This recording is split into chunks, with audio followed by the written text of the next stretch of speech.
Clip number 953۔ اس clip میں آپ قرآن پاک کی سورہ نور کی آیت نمبر 45 سے 47 تک کی تلاوت، ترجمہ اور تفسیر قرآن صراط الجنان سماعت فرمائیں گے۔ بسم اللہ الرحمن الرحیم۔ ترجمہ، اللہ کے نام سے شروع جو نہایت مہربان رحمت والا ہے۔ واللہ خلق کل دابۃ من ماء فمنهم من يمشي على بطنه ومنهم من يمشي على رجلين ومنهم من يمشي على أربع يخلق الله ما يشاء إن الله على كل شيء قدير۔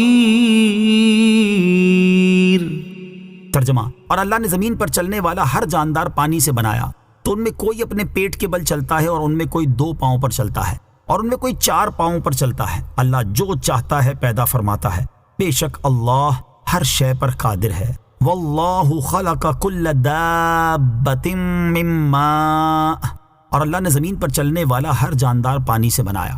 اس سے پہلی آیت میں آسمانوں اور زمین کے احوال سے اور آسمانی آثار سے اللہ تعالیٰ کی قدرت و وحدانیت پر دلائل ذکر کیے گئے، اور اس آیت سے جانداروں کے احوال سے اللہ تعالیٰ کی قدرت و وحدانیت پر استدلال کیا جا رہا ہے۔ اس کا خلاصہ یہ ہے کہ اللہ تعالیٰ نے جانداروں کی تمام اجناس کو پانی کی جنس سے پیدا کیا، اور پانی ان سب کی اصل ہے، اور اپنی اصل میں متحد ہونے کے باوجود ان سب کا حال ایک دوسرے سے کس قدر مختلف ہے۔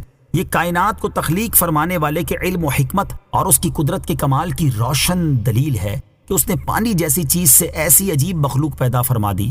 مزید فرمایا کہ ان جانداروں میں کوئی اپنے پیٹ کے بل چلتا ہے جیسا کہ سانپ، مچھلی اور بہت سے کیڑے، اور ان میں کوئی 2 پاؤں پر چلتا ہے جیسا کہ آدمی اور پرندے، اور ان میں کوئی 4 پاؤں پر چلتا ہے جیسا کہ چوپائے اور درندے۔ اللہ تعالیٰ جو چاہتا ہے اور جیسے چاہتا ہے پیدا فرماتا ہے۔ بے شک اللہ عز و جل ہر شے پر قادر ہے، تو کچھ بھی اس کے لیے مشکل نہیں۔ نوٹ: اللہ تعالیٰ کی عجیب و غریب مخلوقات کے بارے میں تفصیلی معلومات کے لیے کتاب حیات الحیوان کا مطالعہ فرمائیں۔ لقد انزلنا آیات مبینات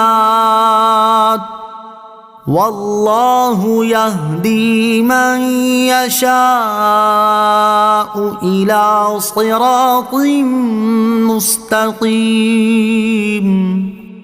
ترجمہ، بے شک اپنے صاف بیان کرنے والی آیتیں نازل فرمائیں، اور اللہ جسے چاہتا ہے سیدھی راہ کی طرف ہدایت دیتا ہے۔ لقد انزلنا آیات مبینات، بے شک ہم نے صاف بیان کرنے والی آیتیں نازل فرمائیں۔ ارشاد فرمایا کہ بے شک ہم نے صاف بیان کرنے والی آیتیں یعنی قرآن کریم نازل فرمایا، جس میں ہدایت و احکام اور حلال و حرام کا واضح بیان ہے، اور اللہ تعالیٰ جسے چاہتا ہے سیدھی راہ کی طرف ہدایت دیتا ہے، اور سیدھی راہ جس پر چلنے سے اللہ تعالیٰ کی رضا اور آخرت کی نعمت میسر ہو وہ دین اسلام ہے۔ قرآن پاک نازل کرنے کا ذکر فرمانے کے بعد بتایا جا رہا ہے کہ انسان 3 فرقوں میں تقسیم ہو گئے۔ ایک وہ جنہوں نے ظاہری طور پر حق کی تصدیق کی اور باطنی طور پر اس کی تکذیب کرتے رہے، وہ منافق ہیں۔ دوسرا وہ جنہوں نے ظاہری طور پر بھی تصدیق کی اور باطنی طور پر بھی معتقد رہے، یہ مخلص لوگ ہیں۔ تیسرا وہ جنہوں نے ظاہری طور پر بھی تکذیب کی اور باطنی طور پر بھی، وہ کفار ہیں۔ اگلی آیات میں ترتیب سے ان کا ذکر فرمایا جا رہا ہے۔ وَيَقُولُونَ آمَنَّا بِاللَّهِ وَبِالرَّسُولِ وَأَطَعْنَا ثُمَّ يَتَوَلَّى فَرِيقٌ مِّنْهُم مِّن بَعْدِ ذَلِكَ وَمَا أُولَئِكَ بِالْمُؤْمِنِينَ۔ ترجمہ، اور منافقین کہتے ہیں ہم اللہ اور رسول پر ایمان لائے اور ہم نے اطاعت کی، پھر ان میں سے ایک گروہ اس کے بعد پھر جاتا ہے اور حقیقت میں وہ مسلمان نہیں ہیں۔ وَيَقُولُونَ، اور کہتے ہیں۔ اس آیت میں انسانوں کے پہلے گروہ کے بارے میں بتایا گیا کہ وہ کہتے ہیں ہم اللہ تعالیٰ اور رسول صلی اللہ علیہ وسلم پر ایمان لائے اور ہم نے ان کی اطاعت کی، پھر ان میں سے ایک گروہ اس اقرار کے بعد پھر جاتا ہے اور اپنے قول کی پابندی نہیں کرتا، اور حقیقت میں وہ مسلمان نہیں، منافق ہیں، کیونکہ ان کے دل ان کی زبانوں کے موافق